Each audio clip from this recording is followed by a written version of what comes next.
안녕하세요. 계획대로라면 올가을에 식을 올렸을 30대 예비신부입니다. 하지만 이제 예비신부라는 호칭은 쓸 수 없겠네요. 올가을에 식을 올릴 일은 없게 되었거든요. 솔직히 동거까지 시작한 마당에 파혼을 결정하기가 쉽지만은 않았어요.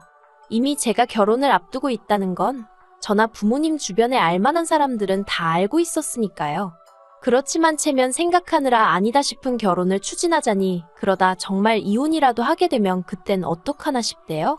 그래서 여러 가지로 복잡하지만 파혼으로 마음을 굳혔습니다. 일단 제 이야기를 조금 해보자면 저는 중학교까지는 한국에서 다니다가 사업을 하시는 부모님을 따라 미국으로 이민을 왔어요.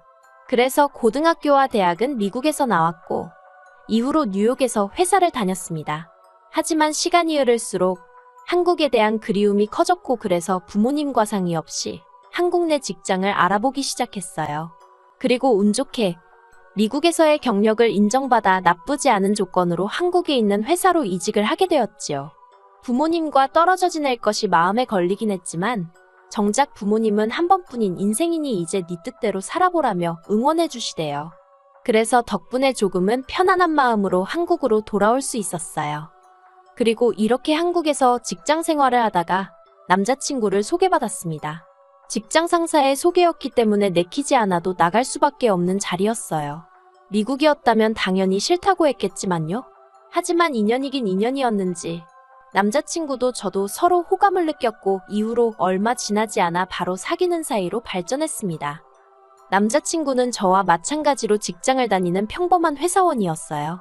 그리고 해외 이민이라던가 그런 쪽에 무척이나 관심이 많더라고요. 그래서 종종 저한테 언젠간 다시 미국에 돌아갈 계획이 있는지 묻곤 했어요. 그리고 그때는 그 질문에 속뜻이 뭔지 정확히 알지 못한 채 그냥 별 생각 없이 가게 되면 가는 거겠지라고 대답하곤 했는데 남자친구는 저에게 이런 선택권이 있다는 것 자체를 부러워하더군요. 그리고 이 부러워하던 마음이 저에게 프로포즈를 하게 된 계기였는지 그것까진 잘 모르겠어요. 아무튼 남자친구가 사귄 지 1년이 넘어가자마자 저에게 프로포즈를 해왔고 저는 그 프로포즈를 받아들였습니다. 사실 아무리 부모님과 매일같이 연락하고 왕래를 했어도 마음 한켠으론 늘 먹먹한 그리움이 있었던 차에 남자친구와 결혼을 하면 한국에도 제 가족이 생기는 거잖아요. 그리고 그 가족에 대한 기대가 컸던 게 프로포즈를 받아들인 결정적인 이유기도 했네요. 미국에 계신 부모님께 교제 중인 사람이 있다는 건 진작에 말씀을 드렸었기에 프로포즈를 받았다는 이야기를 꺼냈을 땐 두 분 다 그렇게 놀라진 않으셨습니다. 오히려 저 혼자 서울에서 사는 게 늘 마음에 걸렸는데 이제 한시름 놓았다고 표현하시더라고요. 그리고는 뭐 하나 정해진 게 없는 상황이었는데도 불구하고 당신들 사위 될 사람이 어떤 사람인지 빨리 보고 싶으시다며 한국에 오셨지요. 그런데 문제는 어머니가 남자친구를 별로 탐탁치 않아 하시더라고요. 아무래도 서로 조건이 너무 다르다면서요. 그리고 솔직히 그건 사실이었습니다. 남자친구 한 사람만 놓고 보자면 직장도 안정적이고 성격도 좋았는데 남자친구의 재정 상황은 그렇지 못했거든요. 남자친구는 저보다 적기는 했어도 한 달에 400 이상을 벌고 있었고 저는 그 정도면 나쁘지 않다고 생각했어요. 연애하는 동안 데이트 비용도 남자친구가 육제가 사정도 내고 있었으니 남자친구 형편이 빠듯할 거라곤 상상도 못했고요. 그런데 막상 결혼 이야기가 나온 이후로 신혼집이나 혼수와 같은 이야기를 나누게 되면 자꾸 자리를 피하거나 다른 이야기로 주제를 돌리는 거예요. 그래서 결국 제가 남자친구에게 단도직입적으로 물었습니다. 모아둔 돈이 없는 건지 아니면 내가 알아야 할 게 있는 거냐고요. 그리고 듣게 된 사실은 충격적이었습니다. 일단 남자친구는 모아둔 돈이 6천 정도 있었는데 당시 남자친구가 이미 직장 생활을 한 지 거진 10년 차였거든요. 그래서 제가 1년에 1,000만 원도 못 모은 거냐고 물으니 자기가 여기저기 돈 들어갈 곳이 많았답니다. 학자금 대출도 갚아야 했고 차도 샀고. 하지만 그렇다고 해도 뭔가 납득이 되질 않더라고요. 한국은 미국에 비하면 학비도 저렴한 데다가 남자친구는 2년제 대학을 나왔다고 했으니까요. 그리고 차도 무슨 얼마나 비싼 외제차도 아니고 그냥 국산 소형 SUV였습니다. 그래서 제가 남자친구에게 정말 그게 다냐고 몇 번을 되물었어요. 그랬더니 사실은 부모님께서 살고 계신 곳이 반월세인데 그 월세를 남자친구가 계속 내드리고 있었답니다. 밑에 있는 하나뿐인 여동생 용돈도 주고요. 그리고 그 이야기를 들었을 땐 솔직히 너무 어이가 없었어요. 그렇지만 남자친구가 말하길 이걸 제가 이상하게 받아들이는 이유는 제가 미국물을 먹어서 그렇답니다. 한국에선 이게 너무나 당연한 거래요. 자기가 장남이니까 부모님도 챙기고 동생도 챙겨야 한다면서요. 그리고 저도 기억을 더듬어 보니 친가나 외가족 부모님이 돌아가시기 전까진 저희 부모님이 잘해드렸던 기억이 나대요. 주말마다 모시고 나가서 외식하고 그런 기억들이요. 그래서 정말 제가 미국 문화에 익숙해져서 거부감을 느끼는 건가 싶었습니다. 단지 남자친구뿐만이 아니라 한국에 있는 사람들은 다 그렇게 사는가 보다 싶었지요. 하지만 저희 어머니께선 제 이야기를 들으시곤 지금 시절이 어떤 시절인데 저희 남자친구 부모님이 무슨 꼬부랑 할머니 할아버지도 아니고 한참 자리 잡아야 하는 자식한테 돈을 뜯어가느냐고 이상하다며 결혼하지 말라고 하시대요. 그런데 왜인지 제 눈에 뭐라도 씌었던 건지 그런 어머니의 말씀에도 불구하고 남자친구하고 도저히 헤어질 수가 없었습니다. 저희 어머니 말씀대로라면 문제가 있는 사람은 남자친구 부모님이지 남자친구가 아니었으니까요. 그리고 그렇게 생각을 하기 시작하니 남자친구의 부모님으로부터 남자친구를 지켜줘야겠다는 말도 안 되는 생각까지 하게 되었네요. 그리고 자식 이기는 부모 없다는 말처럼 이런 딸의 고집을 꺾지 못한 부모님께선 남자친구에게 딱 하나만 당부한다 하셨습니다. 혹시나 저와 남자친구 부모님이 부딪히게 되면 무조건 제 편을 들어주라고요. 그리고 남자친구는 자신만만하게 그러겠다며 저희 부모님에게 몇 번이나 확답을 드렸어요. 그래서 저희는 결혼 이야기를 계속해서 추진해 나갈 수 있었고요.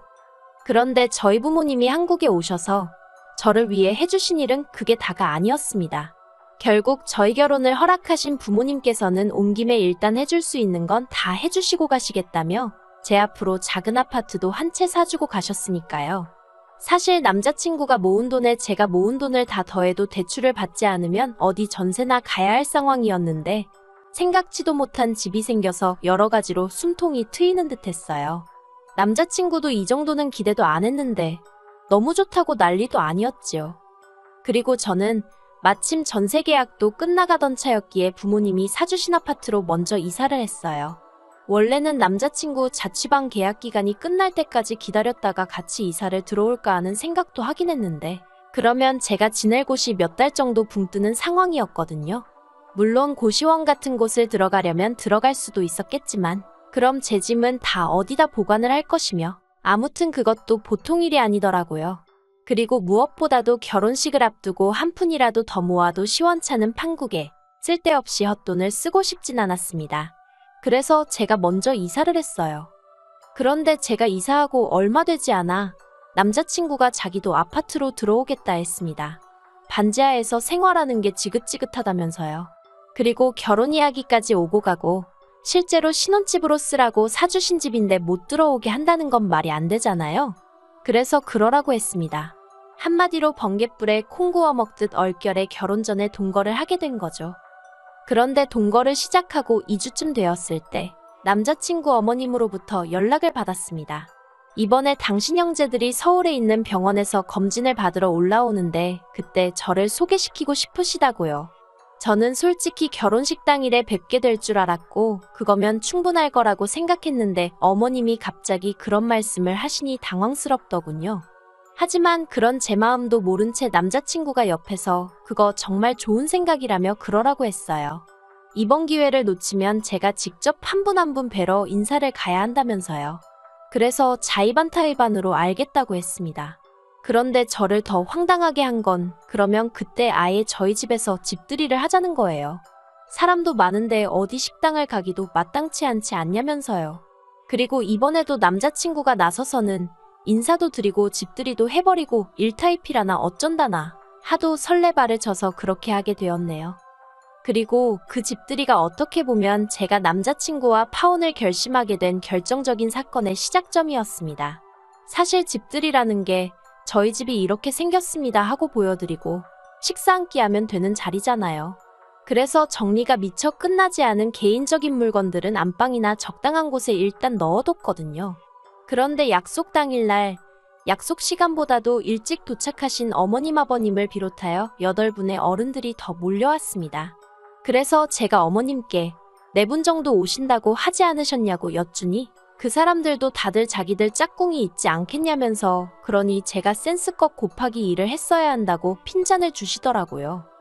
그리고 그렇다 보니 음식은 당연히 부족했고 남자친구가 자기가 나가서 치킨이랑 피자 같은 거라도 좀 사오겠답니다. 그런데 남자친구가 나가면 저 혼자 그 많은 남자친구의 식구들을 상대하고 있을 엄두가 나질 않더라고요. 그래서 제가 남자친구에게 내가 나갔다 올 테니 당신은 어른들하고 있으라고 했어요. 그리고 남자친구가 말한 대로 피자에 치킨에 급한 대로 사서 집으로 들어왔는데 집안에선 어이없는 상황이 펼쳐져 있었습니다. 제 개인적인 물건들이 식탁 위에 다 나와 있었거든요. 화장품부터 시작해서 포장도 뜯지 않은 향수에 부모님이 사다 주신 그릇 그리고 가방까지 전부 다 제가 나중에 쓰려고 혹은 아까워서 뜯지도 못하고 둔 하나같이 저에겐 소중한 물건들이었어요. 속에서부터 화가 끓어올랐지만 최대한 감정을 억제하며 제가 이게 왜 다 나와 있냐고 남자친구에게 물었습니다. 그랬더니 오히려 남자친구가 목청을 높이면서 어이없는 소리를 하대요. 저더러 쓰지도 않을 걸 왜 이렇게 쟁이고 있냐면서 알뜰한 줄 알았는데 이제 보니 영 아닌 것 같다나요? 그리고는 그래서 이거 오늘 전부 다 여기 계신 어른들한테 나눠드릴 거랍니다. 그리고는 또 뭐라더라. 앞으로 쓸데없는 건 안 사겠다고 여기 어른들 앞에서 자기한테 맹세를 하라는 거예요. 어이가 없어서 제가 무슨 헛소리를 하느냐고 그랬어요. 쓸 데가 있건 없건 내 돈 주고 산 건데 당신이 왜 이러냐고 별꼴이라고 해버렸지요. 그리고는 이미 몇 개 챙기신 어른들더러 저한테 돌려달라고 했습니다. 솔직히 이때도 어이가 없었던 게 누가 봐도 남자친구 물건이 아닌데 가지라고 주면 받는 사람이 거절을 하는 게 정상 아닌가 싶었어요. 아무튼 몇 분은 줬다가 가져가는 게 어딨냐며 짜증을 내셨는데 짜증을 내도 조카인 남자친구한테 내셔야지 왜 저한테 그러시나 싶어서 저야말로 짜증이 나더라니까요. 그리고 결국 어른들 중 몇 분이 술 맛버렸네 밥맛 떨어지네 하며 자리를 일어나셨습니다. 남자친구는 저더러 어떡할 거냐면서 성질을 부렸고 어머님 아버님도 저더러 다시 받네 어쩌네 하며 혀를 차셨지요. 그리고 거기까지는 그래도 제가 그럭저럭 참을 수 있었습니다. 하지만 결국 남자친구의 외삼촌이란 분이 저를 열받게 아니 폭발하게 만들대요. 그냥 침도 아니고 가래침을 제 신발에다 뱉으면서 젊은 X가 욕심만 많아서 재수가 없다고 했거든요. 그런데 그럼 외삼촌을 누구 하나 말리기는커녕 마음 넓은 네가 참으라면서 조카 며느리 될 애가 미국에서 컸다더니 버르장머리가 없다고 자기들끼리 수군거리는 거예요. 그래서 저도 남자친구한테 가정교육을 어떻게 받았길래 주인 있는 물건에 손을 대냐고 그거 도둑질 아니냐고 한마디 했네요. 그랬더니 어머님이 너 지금 내 아들더러 도둑이라고 그랬냐면서 제 머리를 잡아채려 하시고 집안이 온통 아수라장이 되었습니다. 저는 방으로 뛰어들어가 경찰에 불렀는데 놀란 마음이 도통 진정이 되질 않대요. 그리고 결국 경찰이 출동하고 나서야 대부분의 사람들이 돌아갔고 제가 남자친구의 외삼촌은 재물손괴죄로 고소하겠다 했습니다. 듣자 하니 공무원이라던데 한번 귀찮아져 보라고요. 그리고 당연히 남자친구한테는 지금 당장 짐 싸서 나가라고 했어요. 그랬더니 남자친구가 저더러 너무 감정적으로 나오지 말라면서 이럴 때일수록 이성적으로 논리적으로 이야기를 해야 한다나요? 그래서 지금 나는 누구보다 이성적이라고 경찰 한 번 더 부르기 전에 당장 내 눈앞에서 꺼지라고 했어요. 그러자 남자친구도 제가 한 번 내뱉은 말은 무조건 지키는 성격인 걸 알아서인지 그때부턴 무릎까지 꿇고 싹싹 빌대요. 그렇지만 제가 눈길도 안 주니 결국 짐 싸서 무슨 도살장 끌려가는 소마냥 나갔습니다. 그리고 그 이튿날부터 지금까지도 남자친구는 저더러 자기가 잘못했다며 다신 이런 일이 없게 하겠다는 헛소리를 하고 있어요. 제가 원하면 다시는 그 친척들 아무도 안 보고 살아도 된다면서 자기만 좀 받아달라고요. 그런데 그 피가 어디 가나요? 그냥 생각할수록 남자친구니 뭐니 해서 낭비한 제 시간이 아까워서 열받아 죽겠어요. 어머님 말 안 듣고 고집 피워서 이런 수모를 겪었나 싶기도 하고 당장 식장이며 뭐며 이것저것 예약해 놓은 게 많은데 그나마 다행이라고 해야 할지 제가 집을 해오게 되면서 비교적 자질구레한 일들은 다 남자친구가 했거든요. 지 돈으로 예약금 걸고 했으니 그거 몇 푼이라도 건지려면 지가 다 전화 돌리고 해야 할 건데 얼마나 귀찮아할지 안 봐도 눈에서 납니다. 그냥 여러 가지로 짜증이 나는데 똥 밟은 셈 쳐야겠죠? 그래도 청첩장 돌리기 전이라서 얼마나 다행인가 싶고 오죽하면 이런 집들이를 하게 만들어준 남자친구 부모님이 고맙기도 하네요. 이 꼴을 결혼식까지 올리고 나서 봤다고 생각하면 막막하잖아요. 아무튼 또 누굴 만나서 결혼을 하고 이런 건 지금 생각도 못 하겠고요. 그냥 이 정도에서 끝났으니 다행이다 감사하다 생각해야겠습니다.